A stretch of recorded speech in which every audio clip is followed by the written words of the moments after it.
Hello everybody and welcome back to a brand new Stranded Alien Dawn live stream. My name is Jens. I am part of the community team here at Frontier and it is my pleasure to be your host during this packed live stream where we'll be taking a look at not only some console gameplay from the upcoming console version of Stranded Alien Dawn, but also the upcoming military outpost update, which we are rolling out for Stranded Alien Dawn when it launches on April 25th, which is 6 days from now. I am incredibly excited for the upcoming launch. I hope you're excited as well. Please sound off in chat if you're looking forward to getting your hands on the full version of Stranded Alien Dawn, which is out now in early access on Steam, on PC, if you are interested in playing and if you have access to a PC that can play it. But if you're a console person, then it is available for pre-order on Xbox and on PlayStation as well. And as I said, coming out on April the 25th, 2023. If you're new here and you are unfamiliar with Stranded Alien Dawn, welcome. It's wonderful to have you here. Stranded Alien Dawn is a planet survival sim in which you manage a group of survivors who have recently landed on a mysterious and exotic alien planet. And there are currently two types of scenarios available. There's a crash landing scenario and a trading outpost scenario, and then of course with the military outpost scenario coming in on April 25th. And if you pre-order, you can get access to some early adopter bonuses once the game comes out. That includes some additional alternative building materials, as well as an updated rescue pod in some cool colors.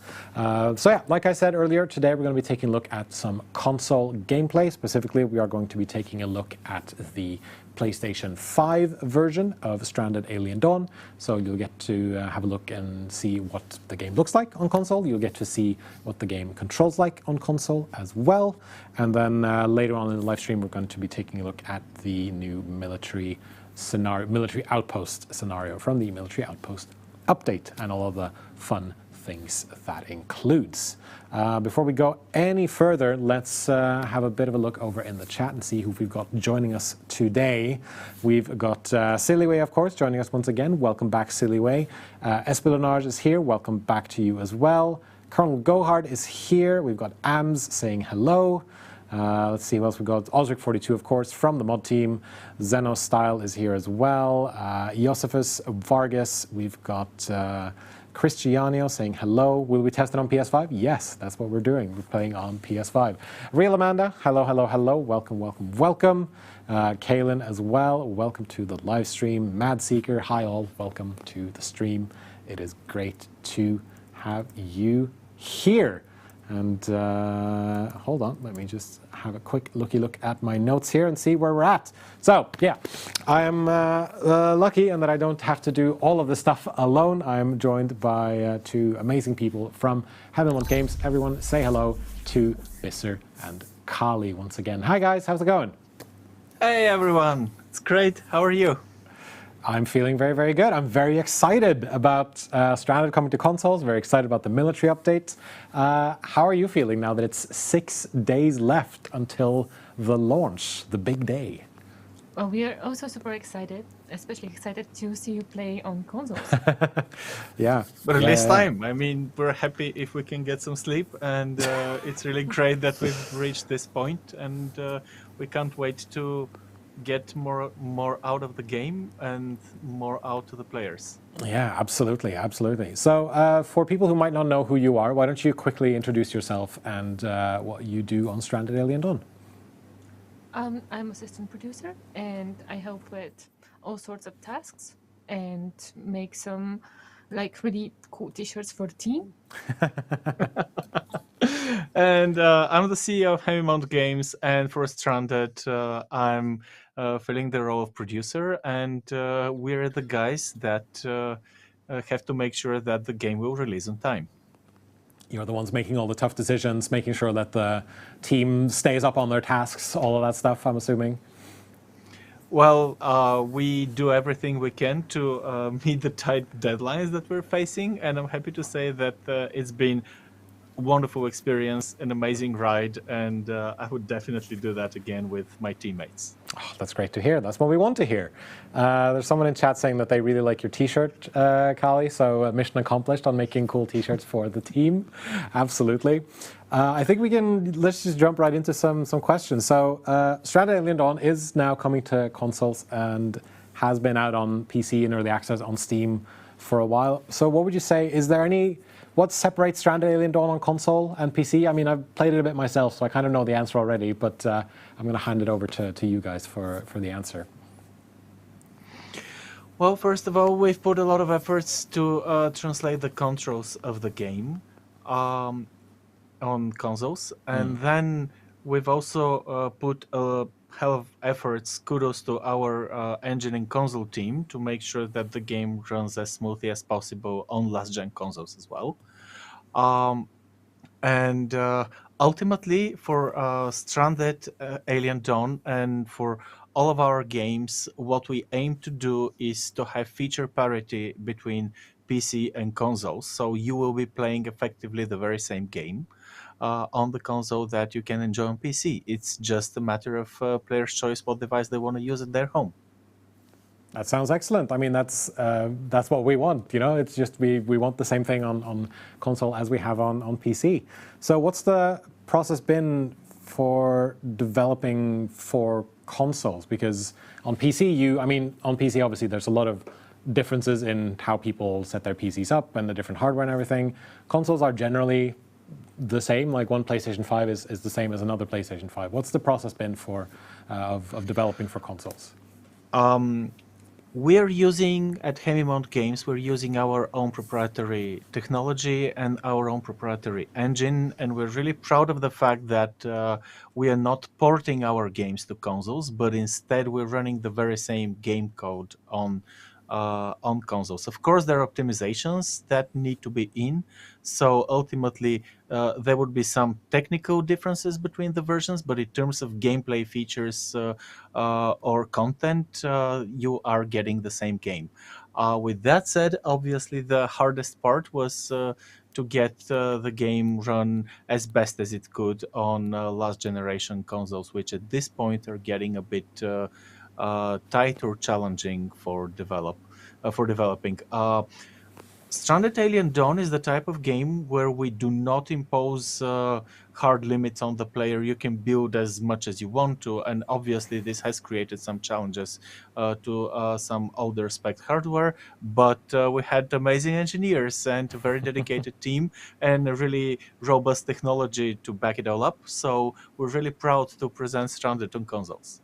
That's wonderful to hear. I mean, it's kind of cool that you've done the sort of ground up approach for consoles. It really, to me at least, shows the dedication that you have to making this console version the best they can be and as good as it can be compared to PC as well. So yeah, as Real Amanda says in chat, GG on consoles. So as a primary console player myself, it's really nice to hear that stuff.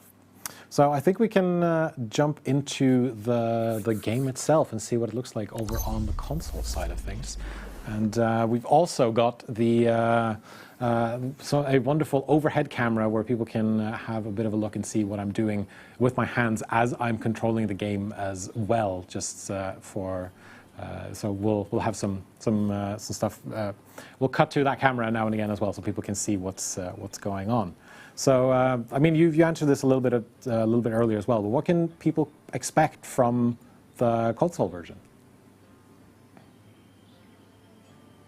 Basically, from the console version, you can expect the same game that you have on PC, and just a different setup on which you can enjoy it. So and yeah. No, go ahead. Obviously, there are some technical differences between the versions. For a fully equipped PC, the game would probably look a bit better, but it's a large world out there, and we have made sure that you can do the very same thing with the game on console that you can do on PC as well. Yeah, I mean, I can zoom out quite far and I can see a lot of what's happening on the horizon, which is also something I can do on the PC version. And I got to say, the game still looks really, really good.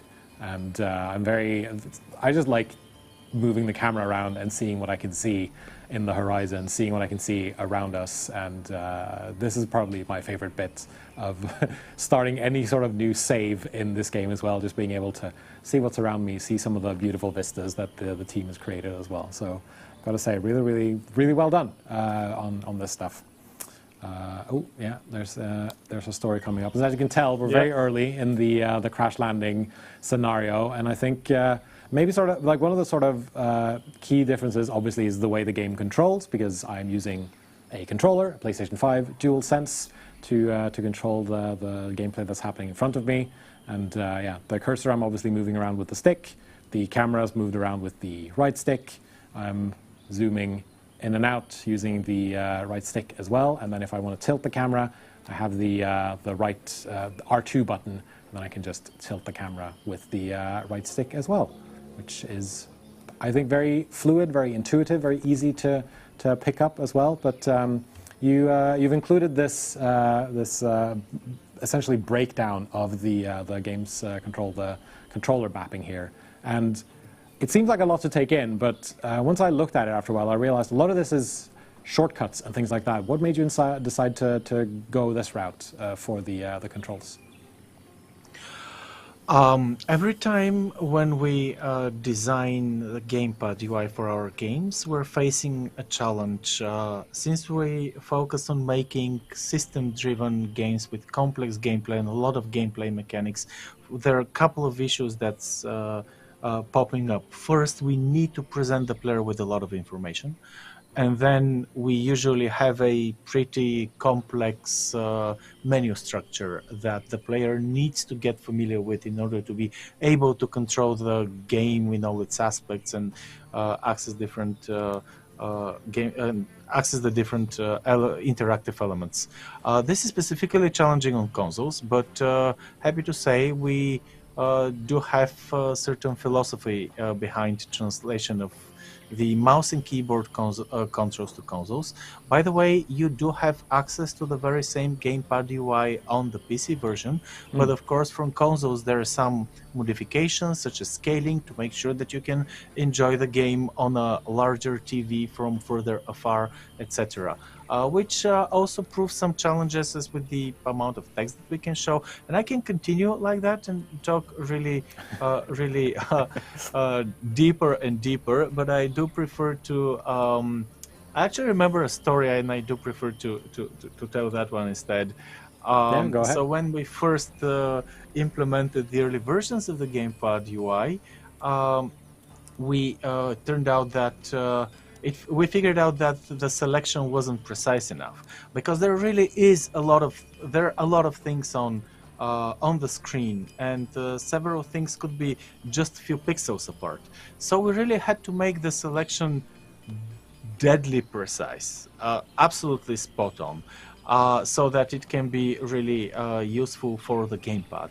At some point, however, this kicked us back because it actually became too precise on the mouse and keyboard controls, and we started receiving bugs that you can't select this or you can't select that, because we've actually went down to pixel precise selection, and it was sometimes really hard to select what you want to select.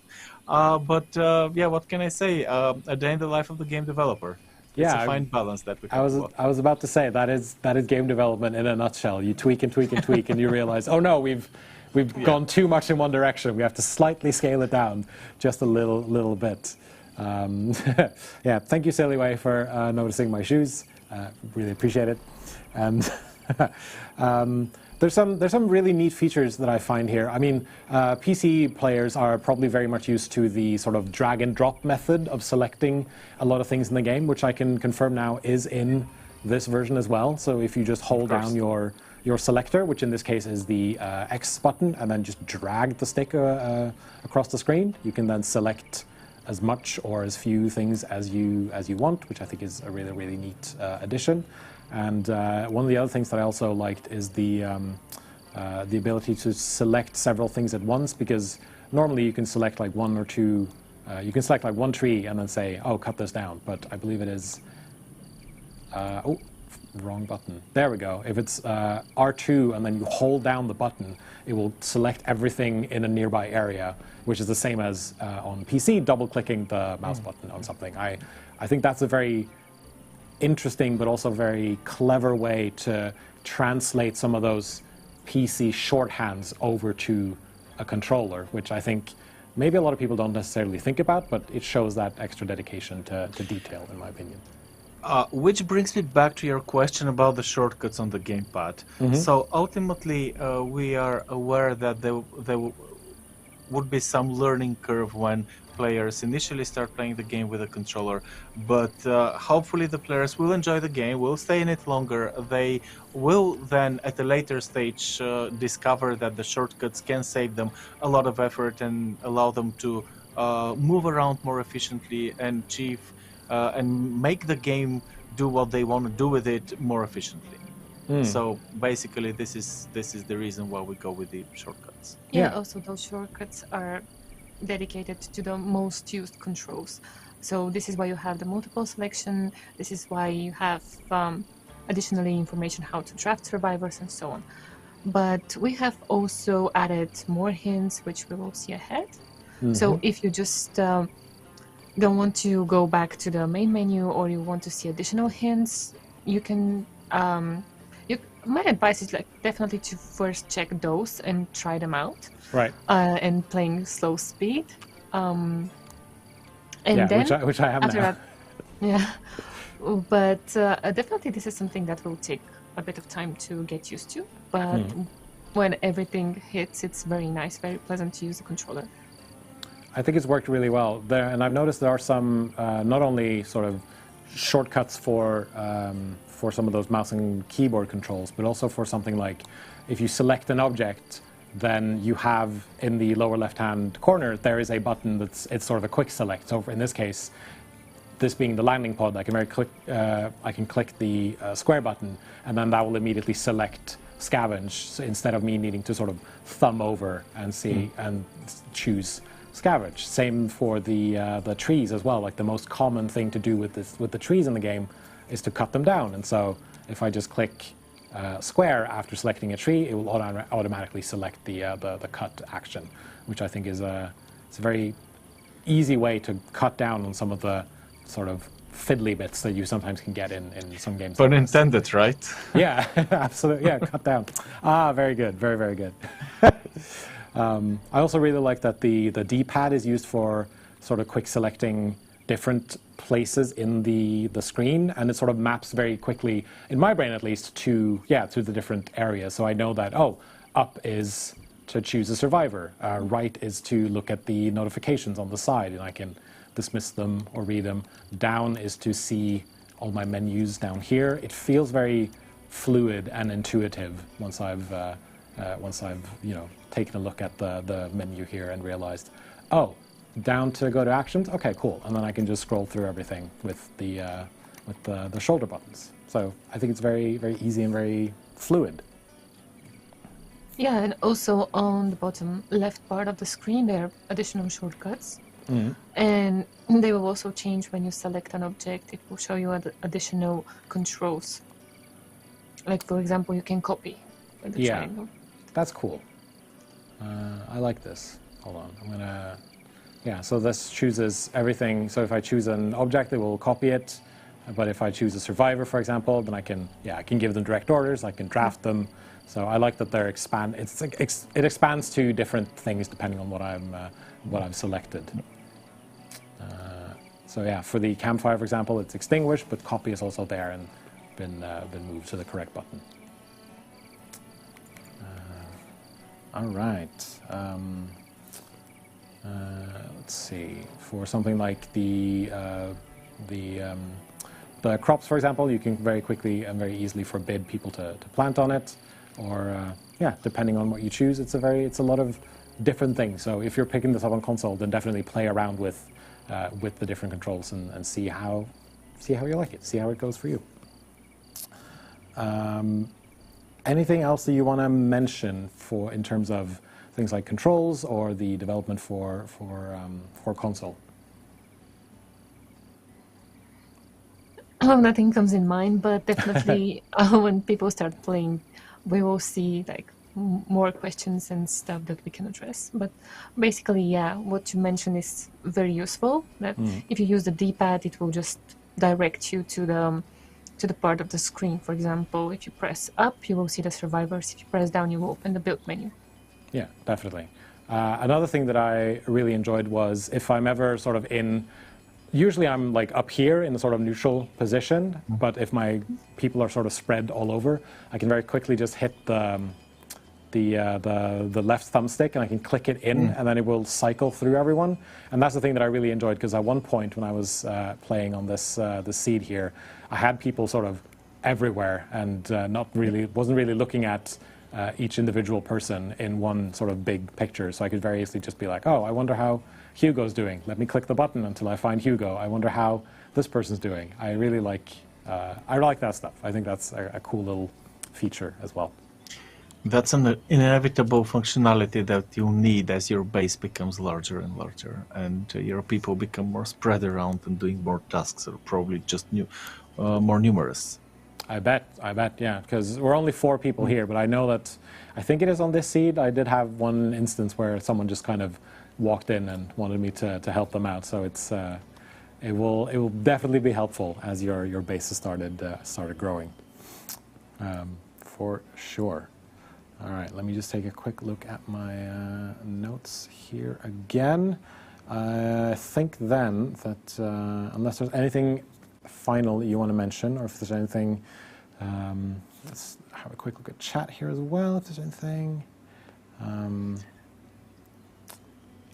right, well, yeah. Go on. It has taken the team concentrated efforts for a lot of people to bring the game out to consoles, and I'm really interested to see what the players' reaction to that would be. I can, well, I think that Stranded going to more and more platforms is only a positive thing, and I really hope that the players will think the same. We will be continuously looking to the feedback players are providing. It's not for every game that we've released, we're always really interested to see players' reaction to it, and hopefully if there's things that can be easily fixed, we'll be fixing them in a speedy manner, and if there are things that can easily be improved, we'll be improving them in a speedy manner. In comparison to the PC version that has already been out there and is definitely becoming a better one following players' feedback, the consoles don't have that benefit, but we're really looking forward to see what the players will think of it. Yeah, me too. I mean, it's my job to hang out in the Discord, to hang out on various forums and everything to see what people think, and I'm definitely looking forward to seeing what people feel about the console version. And people in chat are already very excited about what's to come, and there's been a lot of positivity already. So I think you've got something very special and very good here already. So I think you should be proud of what you've done for the game and in bringing it to consoles. Ultimately, the game on consoles or on PC, once it's out, it's no longer our game, it's the player's game. So I think the special thing is the community that we're building, and hopefully we'll expand this on consoles as well. Definitely. All right, unless there's anything else about consoles, we can then move on to the next portion of the stream here, and which is the... oh my. which is the military scenario, which is coming out for Stranded Alien Dawn on April 25th, which is in 6 days for the launch. And the military scenario will be bundled in, I guess, or will be part of the full release. So you will have immediate access to the military scenario if you are jumping in on consoles, or if you're jumping in on PC. It will all just be there automatically when you've downloaded the game. So don't worry about needing to do anything extra. We'll take care of all of that stuff for you.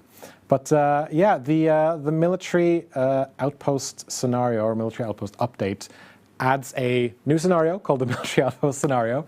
And could you set the scenario up a little bit? What happens when you get started? Because obviously from the name, it's a bit different from Crash Landing and a bit different from Trading Outpost.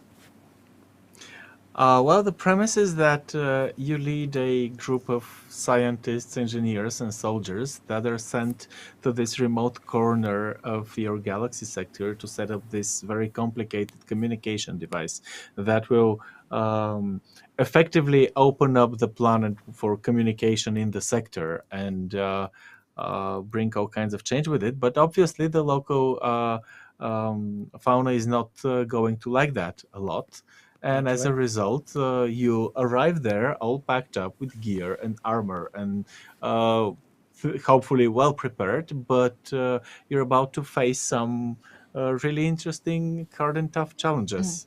Um, it will be definitely more challenging in terms of combat than the other two scenarios out there, and it's more of a twist and wink and nod towards tower defense games.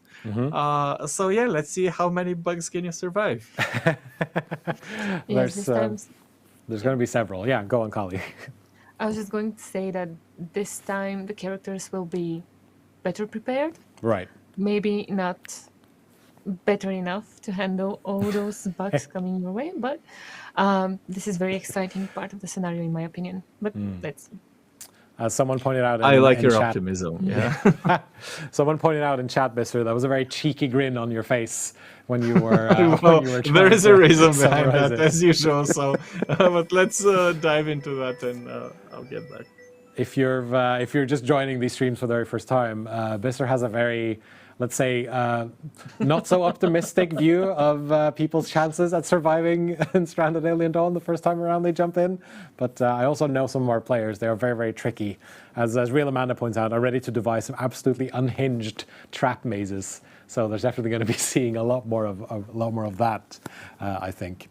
So in the new update, obviously we're adding in a new scenario which has a new narrative. You're landing with more people now, I believe. It's a group of 6 soldiers and scientists. They're more prepared, as you mentioned. There's a new survivor coming, which we will cover. There's new items being added as well. And what I'm probably the most excited about are the new mechs that are being added to the game as well. Giant robots that your survivors, that your characters can pilot around the battlefield to use as some very heavy weaponry. And if you're familiar with the sci-fi genre, you might notice some parallels between at least one of my favorite movies and a very cool sci-fi book as well. I see there's a couple of people in chat already who've gotten the connection. So I'm looking forward to seeing how people enjoy it. Would you consider, what would you consider easier or more difficult in this scenario compared to some of the other ones? Well, depends on what's your cup of tea. I would definitely say that this scenario is more intense, and I would definitely say that it's really fun in a different way.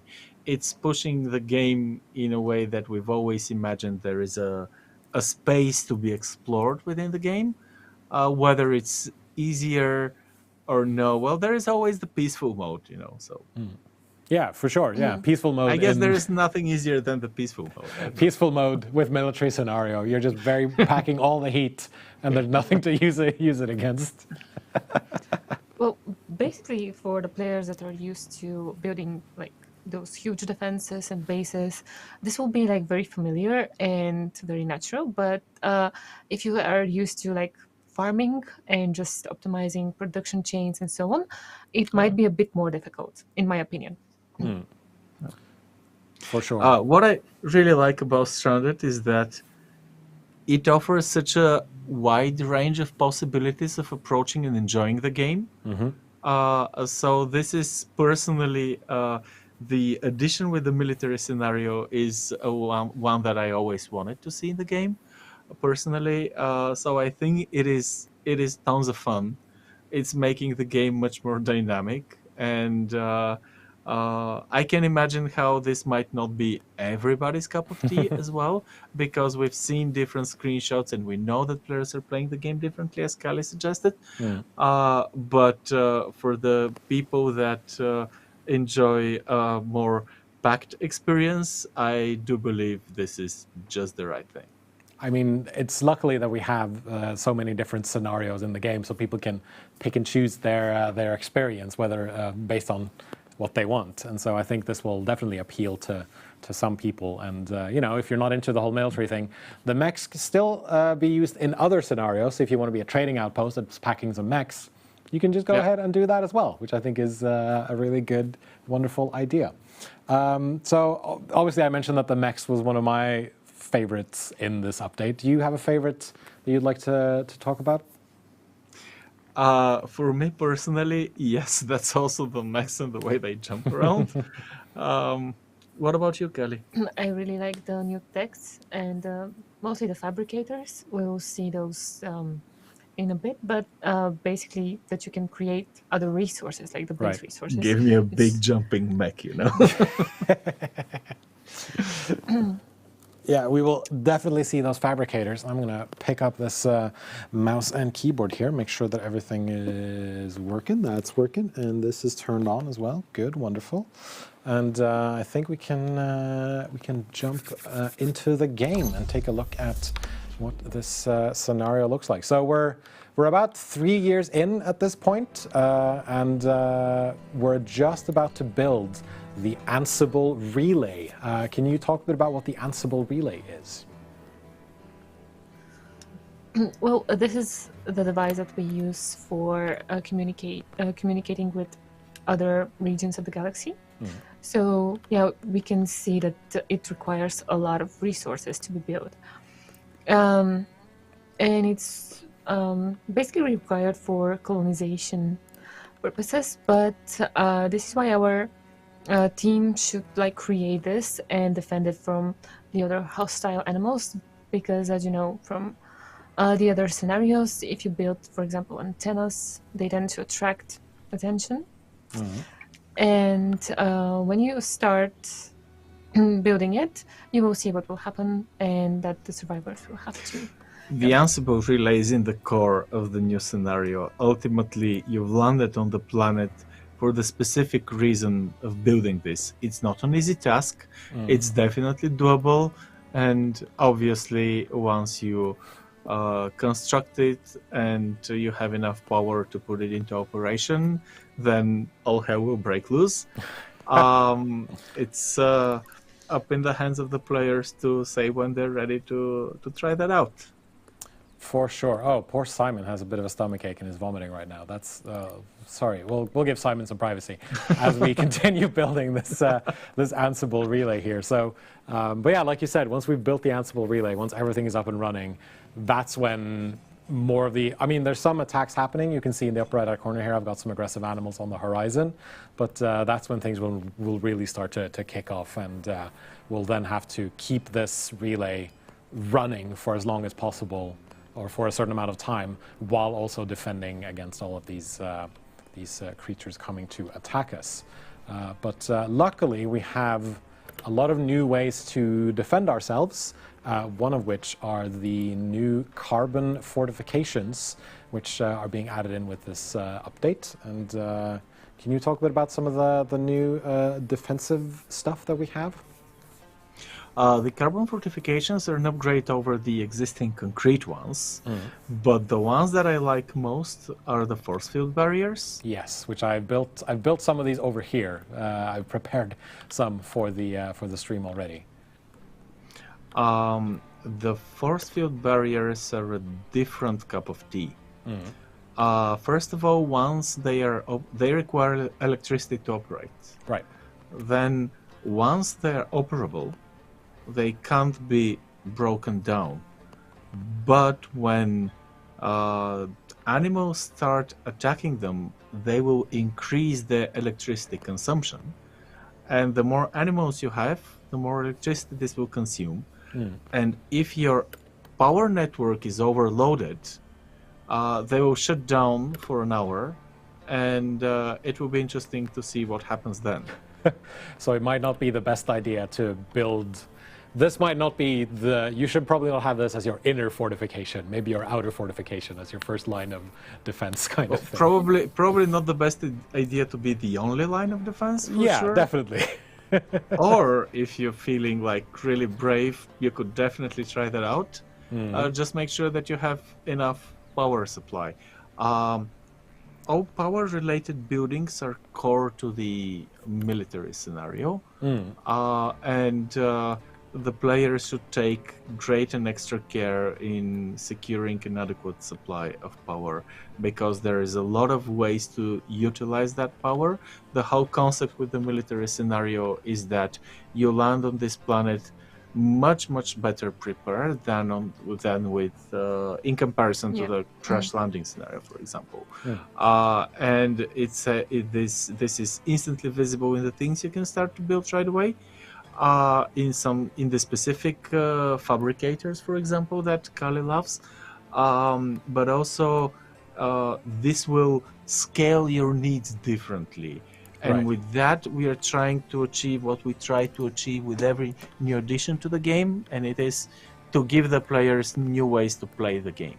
Yes, actually, a lot of buildings and devices will be available from the get-go, and you can basically start producing power, and you can start building houses if you manage to find the resources, of course. But this is a huge head start. But this also means you have to be very careful how you plan your resources. Right. And if you have enough for, like, for example, for those huge power-consuming devices to work. Yeah, I mean, as you can see here, we've already built a lot of batteries. There's a lot of things that generate power, because I know that once this goes up, the Ansible relay, that will obviously need a lot of power as well. And so I've tried to be as prepared as I could be for the Ansible relay when it activates. And judging by the looks on your faces, maybe I don't have enough power. Just one side comment is that, as Kelly mentioned, we've given the players quite a head start, but we've also given sorry about that. We've also given the animals quite a head start as well, as players will quickly discover that the threat that they face in this scenario is considerably higher than the one that they face on the other scenarios. So there will be, the attacks will be much stronger, much more frequent than what they are used to in the other scenarios. And there is one other addition that for me is critical. You start with 6 survivors, and the life of everyone counts. Never lose a survivor, because you can't get anyone else. It's just you on the planet. Ooh. Nobody else is coming. There is no one else to rescue. Right. It's just those 6 guys, and that's it. And if they're down to 5 guys or down to 4 guys, it's becoming more and more difficult.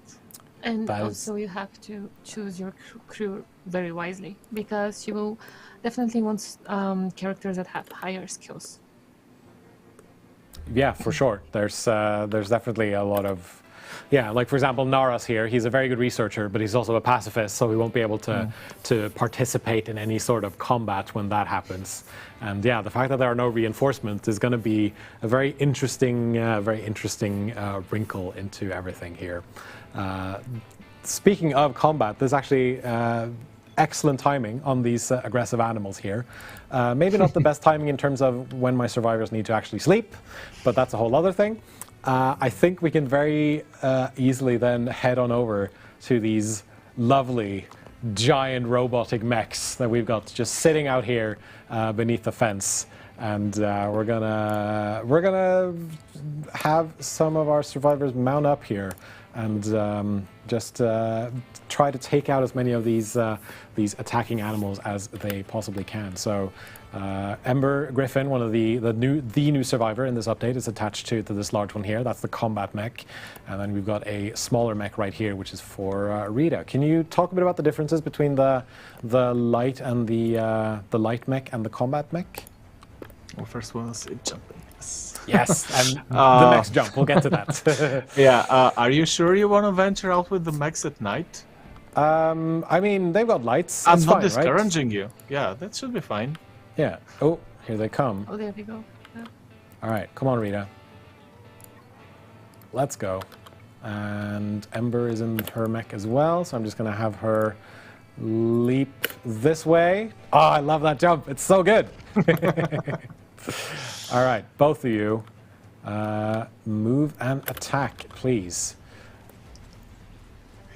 Now, here is the moment you see the status changing from mist to dark, then how more successful your attacks are when you move out in the open, and you see that mechs are also providing their own lighting. Yes. But ultimately, it's much better to make sure that you are fighting either during the day or in a well-lit area.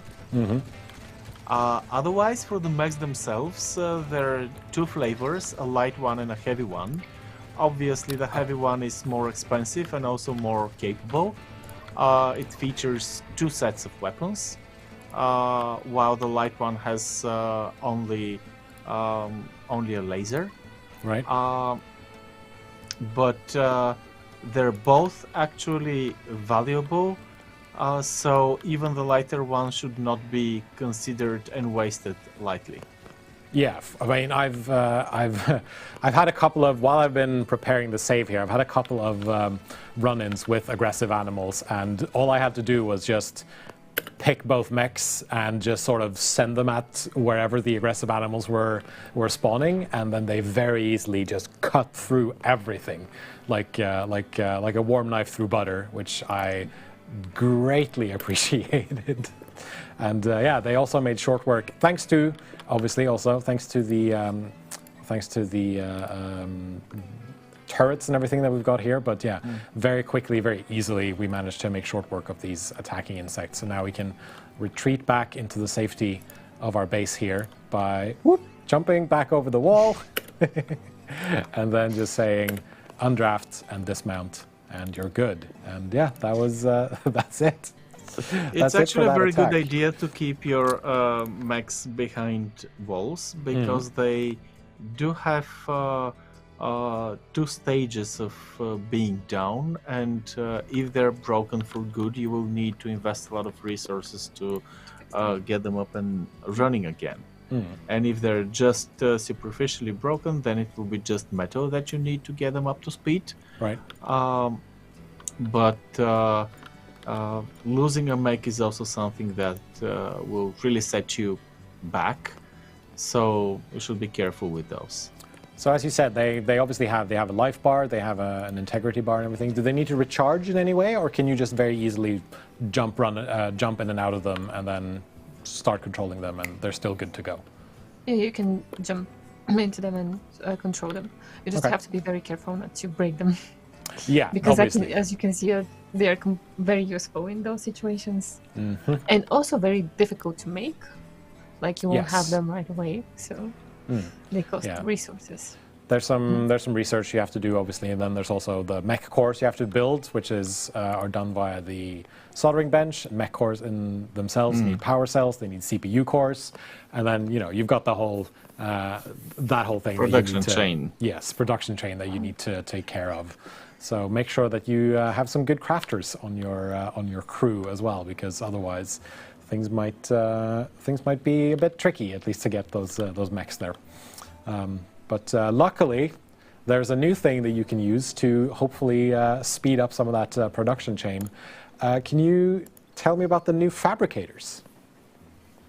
Yeah, so those devices are used so you can produce resources and food out of electricity. And it's very nice because basically you can skip this whole camping phase and you can just jump into production right away. Of course, the second type of fabricator, the material fabricator, has to be researched. Right. And you can also upgrade them. Like if you start only with the basic recipes, and with additional research you can make them produce chef's recipes and so on, so you can make your survivors happy. But this is something also you should consider, like you have to do the research and you have to dedicate a person to do this research. Yeah, so but yeah, they're great. Yeah, years. absolutely. I mean, I've got plenty of grain for making grain porridge and other things, but just in case I need to, I have this food fabricator, and I can just start making emergency rations. I can start making meat soup, and I've also got 4 tasty recipes as well. And the only resource that it consumes is obviously electricity, but if you have a robust enough power grid, then you can definitely have this as a solution, depending on how many fabricators you need and how much food you need for your survivors. But yeah, over on the research end, you can see here there's chef meals fabrication is a research I can do. It'll take me 3 days, but it'll make people happy when they're able to eat a lovely fabricated meal from this this fabricator. Nothing better than a fancy pizza in a vacuum wrap, right? For example, yeah. And I love the fact that now you can, I mean, it's essentially walking up to a machine and saying tea Earl Grey hot, which I just, as a Star Trek fan, I enjoy infinitely. So once I saw these, I thought, yes, fabricators. This is really, really cool. And then obviously we've got the material fabricator, which also makes materials. So if, another way to make fuel, if you need fuel, silicon, metal alloys, stone, wood. So yeah, there's now a regeneratable source of stone. It'll take you a bit to get there, but you can definitely now just start churning out stone in case you need it. And Also, you don't always have those around on your location, so it's very useful. Absolutely, yeah. There are certain places don't have as much stone as other places, so it's definitely worth having. So we've got the Ansible relay here up and running, and currently it's drawing, consumed in the last 24 hours, 1,500 power. So it's definitely pulling some from our grid here, but I think we're doing good so far. But the idea is that this will eventually attract more and more animals. This will attract more and more aggression from the local fauna, and then I will have to maybe up my defenses a little bit and make sure that I'm better defended, that I have more combat capabilities. Having a constructed relay will effectively move you to the late game of the military scenario.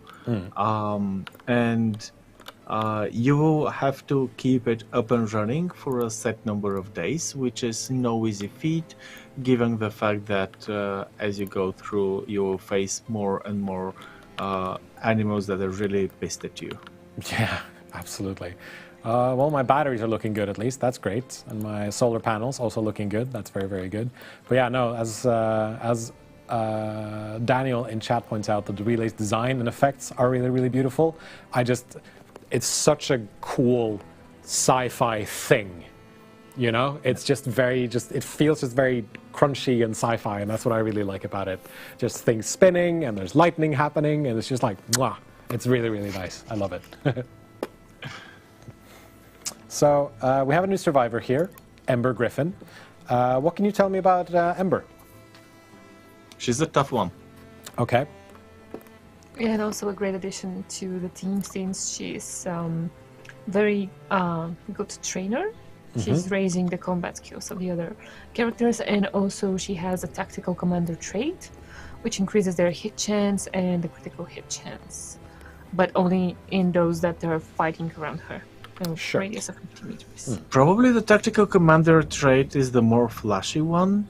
I really like traits that are like positioned, depending on the positioning of the character, not only in Stranded, but in principle as a game design approach. But I do think that in the longer term, her combat instructor trait is more important for the team. Yeah. I think in this scenario, it will definitely be very helpful to have because, like you said, it will occasionally prove combat skill. But and then if combat starts to ramp up more and more towards the end game, then you'll be in more combat situations, more opportunities to gain those combat experience points, and then further increasing the combat skill of all your survivors. And she seems like a very cool character, very tough cookie, and. Obviously, this is year 3, so she's been improving her skills a little bit, but she also starts with a fairly high combat skill as a former soldier, which I greatly appreciate. So I like the fact that you've for all the scenarios you've added, for all the updates you've had, there's always been a new survivor who is sort of the chosen person for the new mechanics that you've added in. And so Ember definitely feels like the correct person to bring along on a mission such as this. Another thing that I built very recently is this new searchlight, which we've added in with this update, which will help us out at night more, I believe. And that's also one of the community suggestions that have come up now and again for adding to the game. And so we decided to add that in. And yeah, I'm going to take a look at the chat here to see if there are any questions and see what's going on.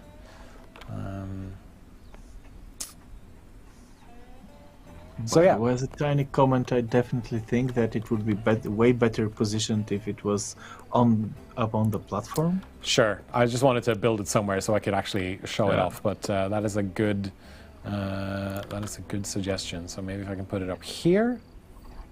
Yeah, that should be fine. So Amani Wolf asks, can we build any of the new items in other scenarios? So we mentioned before that mechs can be used in all the other scenarios. What about some of these other things? Yeah, the defenses will be available. The mechs will be a bit difficult to obtain, basically, because you can, in the other scenarios, you can only find the cores like basically via scavenging or trading. Right. You won't be able to grab them, but the defenses, like the new fortifications, will be available. The carbon fortifications will be available. The lights, as well. What about the fabricators? No, I don't think so. Okay. You so won't have you won't be able to use them. Yeah, as we mentioned, this team is very well equipped. Sure. Yeah. Absolutely. And, yeah.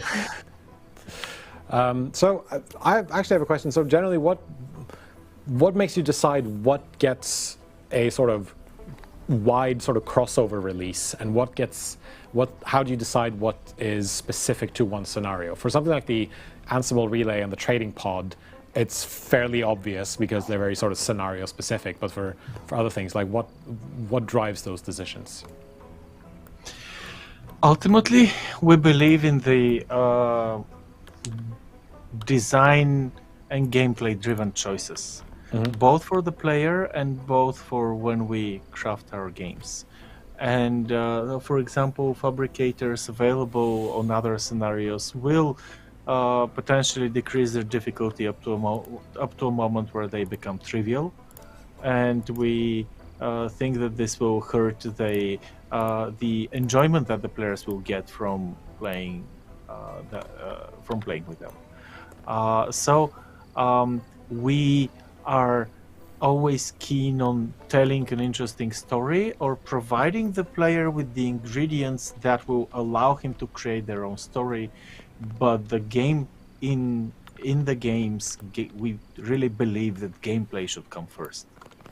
Makes sense. Yeah, absolutely. I'm just I was just curious about what sort of decision making was part of this. And Gary M says good balance and a scales emoji. So yeah, definitely.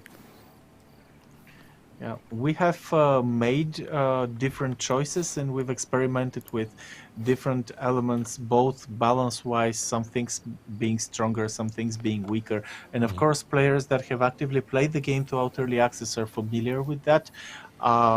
We remember the early vomiting days of the game. If you I did get a brief them. flashback to it when I saw two of the survivors vomiting earlier. So I was like, oh no, is it happening again?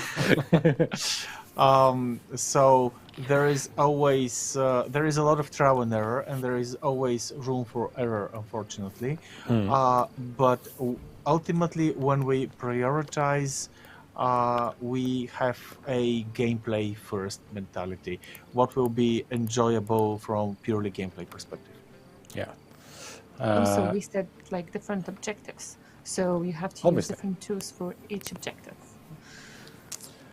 Gary M says, pat yourselves on the back while on screen because you all accomplished an amazing game at a good price. So you have Gary's support over on YouTube at least, so that's great to hear. Is there anything else about the military outpost update that you guys want to mention before we start moving to to closing out the stream here? Well, basically, we are super excited that this scenario is announced, and the players will manage to get their hands on it soon. And yeah, just expect the unexpected. Try it out. Try not to get killed. Enjoy the game while you're alive. For sure. I'm very happy that I managed to keep all of my people alive here while also constructing such an amazing looking base. But we'll see how it goes once this communications bar starts going further and further up, if there are more aggressive animals appearing. But yeah, that is going to be it for this here live stream. Thank you so much to Bister and Kali for joining us, and if you'll quickly say goodbye to the chat, we can sort of sign you off and then sign off the rest of the stream. Take care, guys. Please continue provide your feedback and your thoughts on the game. It's invaluable to us. All right. Great to have you here on the stream. Thank you so much, Bister and Kali from Hemmemont Games. I'm going to put my lapboard to the side here. So that is the military outpost scenario, as well as some console gameplay from Stranded Alien Dawn. I hope you enjoyed watching this as much as I enjoyed showing it to everyone. The console version of Stranded Alien Dawn is available now for pre-order, both on Xbox and on PlayStation. And we are launching both on PlayStation 4 and PlayStation 5 and Xbox One and Xbox Series X and S. So it is available for all sort of current and next-gen console generations. And if you want to check it out on PC, we're launching on the Epic Game Store on April 25th as well. And you can pick up the Steam Early Access version over on Steam right now. And the military outpost update will be just added in to the full release once the game is out on PC and everywhere else. So yeah, please join us next week for the full launch of Stranded Alien Dawn. I'm very, very, very, very excited for that. And obviously we will have a launch stream celebrating the release of the game, where we will probably do some giveaways as well. So please come back for that, and make sure you check out our social channels for all information about the launch and about when the launch stream is taking place. But for now, that's going to be it from me over here. My name's been Jens. I'm part of the community team here at Frontier. And I want to say a huge thank you to you for watching. Again, a huge thank you to Bister and Kali for joining me. Huge thank you to the rest of the Frontier community team. And a massive thank you to my producer, Adam, for making sure that these streams run so well. And of course, thank you to the mod team for keeping it down in chat and being so very, very helpful and amazing. We will see you again next week for the launch stream. Bye-bye, everyone.